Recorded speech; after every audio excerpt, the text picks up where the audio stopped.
भारत की आज़ादी की कहानी। ये कोई एक कहानी नहीं है, बल्कि अनगिनत नायकों की कहानियों का एक संगम है। इन सब की मंजिल तो एक ही थी, एक आज़ाद भारत। लेकिन उस मंजिल तक पहुंचने के रास्ते वो बहुत अलग-अलग थे।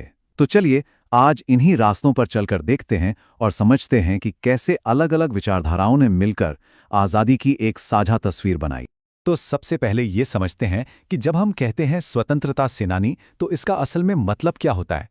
देखिए, ये सिर्फ एक शब्द नहीं है, बल्कि उन सभी महान आत्माओं के लिए एक सम्मान है जिन्होंने औपनिवेशिक शासन से आज़ादी दिलाने के लिए अपना सब कुछ, सचमुच सब कुछ कुर्बान कर दिया। आज हम जिस आज़ाद हवा में सांस ले रहे हैं ना, वो उन्हीं के अनगिनत संघर्षों और बलिदानों का ही नतीजा है। पर यहाँ एक बहुत बड़ा सवाल उठता है। क्या आज़ादी पाने का हर रास्ता एक जैसा था? क्या सबने एक ही तरीके से, एक ही सोच के साथ लड़ाई लड़ी?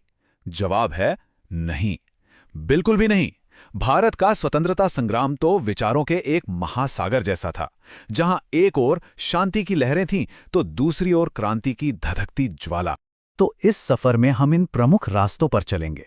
हम अहिंसा के मार्ग को समझेंगे, फिर राजनीति की नींव रखने वालों को जानेंगे, उसके बाद क्रांति की उस ज्वाला को महसूस करेंगे, समाज सुधार की लड़ाई को देखेंगे और आखिर में इन सभी की मिली-जुली विरासत को समझने की कोशिश करेंगे। चलिए, हमारा पहला पड़ाव है अहिंसा का मार्ग। अब ये सिर्फ कोई रणनीति नहीं थी। सोचिए, ये सत्य और अहिंसा की गहरी शक्ति पर आधारित एक अटूट विश्वास था। एक ऐसा विचार जिसने बिना कोई हथियार उठाए लाखों करोड़ों भारतीयों को दुनिया के सबसे शक्तिशाली साम्राज्य के सामने लाकर खड़ा कर दिया। और इस रास्ते पे सबसे आगे कौन थे? महात्मा गांधी। 1917 के चंपारण सत्याग्रह से लेकर 1942 के भारत छोड़ो आंदोलन तक उन्होंने सत्याग्रह को एक ऐसे जबरदस्त हथियार में बदल दिया जिसने आम लोगों को, किसानों को, मजदूरों को सीधे सीधे स्वतंत्रता संग्राम से जोड़ दिया। अच्छा, अब एक दूसरे रास्ते की तरफ चलते हैं जो पहले वाले से कह सकते हैं काफी अलग था। ये रास्ता था राजनीति के निर्माताओं का। ये वो दूरदर्शी नेता थे जो सिर्फ आज़ादी का सपना नहीं देख रहे थे, बल्कि एक आज़ाद भारत की राजनीतिक और इंस्टीट्यूशनल नींव भी तैयार कर रहे थे। इस राजनीतिक लड़ाई का सेंटर पॉइंट बनी भारतीय राष्ट्रीय कांग्रेस। दादा भाई नौरोजी जैसे नेताओं ने, जो कांग्रेस के सह संस्थापक थे, अपनी किताबों और भाषणों से ब्रिटिश शासन के आर्थिक शोषण का पर्दाफाश किया। उन्होंने दुनिया को दिखाया कि कैसे अंग्रेज सिस्टमैटिक तरीके से भारत की दौलत को लूट रहे थे।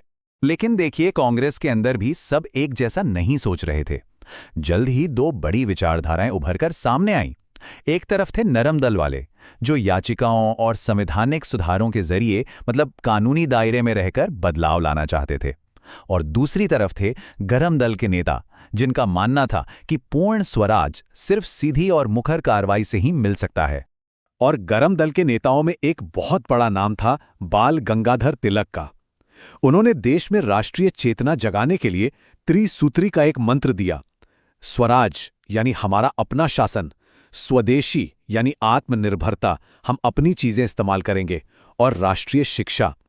यही वो तीन स्तंभ थे जिन पर वे एक आत्मनिर्भर और आजाद भारत की इमारत खड़ी करना चाहते थे। आजादी तो मिल गई, पर उसके बाद एक और बहुत बड़ी चुनौती सामने खड़ी थी। ये नंबर देखिए, 565। जानते हैं ये क्या है? ये उन रियासतों की संख्या थी जो भारत में थीं पर भारत का हिस्सा नहीं थीं। इन्हें एक भारत में शामिल करना था।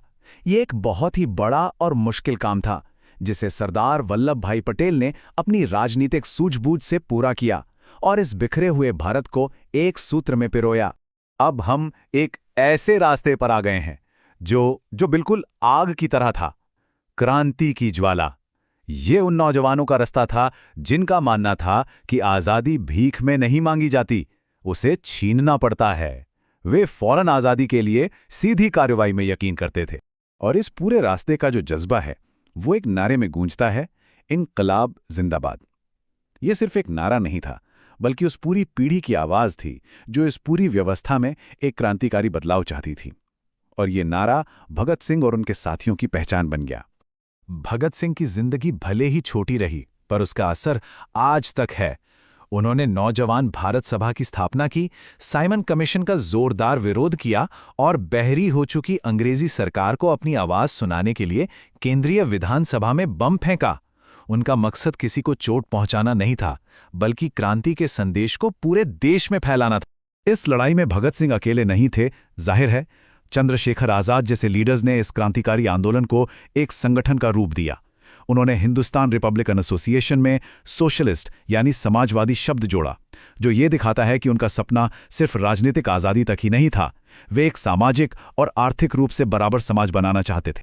और यहीं से हम अपने चौथे और बहुत जरूरी रास्ते पर आते हैं, समाज सुधार की लड़ाई। सोचिए, कई नेताओं का मानना था कि सिर्फ अंग्रेजों से आज़ादी मिल जाना ही काफ़ी नहीं है, जब तक हम अपने ही समाज के अंदर के अन्याय और भेदभाव से आज़ाद नहीं हो जाते। सच्ची स्वतंत्रता का मतलब एक न्यायपूर्ण समाज बनाना भी था। इस लड़ाई के एक बहुत बड़े नायक थे ज्योतिबा फूले। जरा सोच कर देखिए, साल था 1848 और उस जमाने में उन्होंने लड़कियों के लिए भारत का पहला स्कूल खोला। उन्होंने जातिगत भेदभाव, बाल विवाह और विधवाओं पर हो रहे अत्याचारों के खिलाफ एक मजबूत आवाज उठाई। उनका मानना था कि समाज की इन बुराइयों को सिर्फ शिक्षा के जरिए ही मिटाया जा सकता है। तो हमने ये 4 अलग-अलग रास्ते देखे। अब इन सभी धागों को एक साथ जोड़कर देखते हैं कि भारत की आज़ादी की तस्वीर आखिर बनती कैसे है। ये स्वतंत्रता संग्राम एक बहुत ही जटिल ताने बाने की तरह है, जिसे इन सभी अलग-अलग विचारधाराओं ने मिलकर बुना है।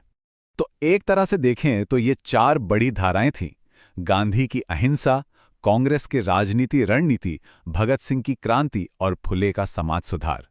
रास्ते अलग थे, तरीके अलग थे, कभी कभी तो एक दूसरे के एकदम उलट भी लगते थे, पर इन सबके संगम से ही भारत की आज़ादी की पूरी कहानी बनती है। और सबसे जरूरी बात यह कि इन सभी का लक्ष्य एक ही था, एक स्वतंत्र भारत। और आखिर में एक सवाल जो हम सबको सोचना चाहिए, ये जो अलग अलग विचारधाराएं थीं, इनकी विरासत आज के भारत को कैसे आकार दे रही हैं? हमारे लोकतंत्र में, हमारे समाज में और हमारी रोज की बहसों में इन सभी रास्तों की गूंज आज भी सुनाई देती है। इस पर विचार करना वाकई जरूरी है।